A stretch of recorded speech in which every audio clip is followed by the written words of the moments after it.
Prima la richiesta di aiuto arrivata all'alba, poi la drammatica scena. In un appartamento a Padova i soccorritori hanno trovato in una pozza di sangue il corpicino senza vita di un neonato venuto alla luce tra il sesto e il settimo mese di gravidanza.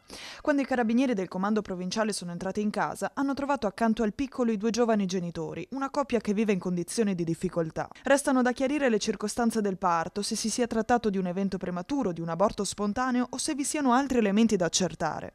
Per questo il pubblico ministero di Padova, Benedetto Roberti, ha aperto un fascicolo senza indagati né ipotesi di reato, con l'obiettivo di ricostruire ogni passaggio della vicenda. L'allarme è scattato quando il SUEM è intervenuto dopo la chiamata di emergenza proveniente dalla casa della coppia. Gli operatori hanno trovato la giovane madre in forte emorragia e il neonato che non mostrava segni di vita. Le manovre rianimatorie sono proseguite per diversi minuti senza esito. La donna invece è stata trasferita in ospedale per tutti gli accertamenti e le cure del caso, ma non sarebbe in pericolo di vita.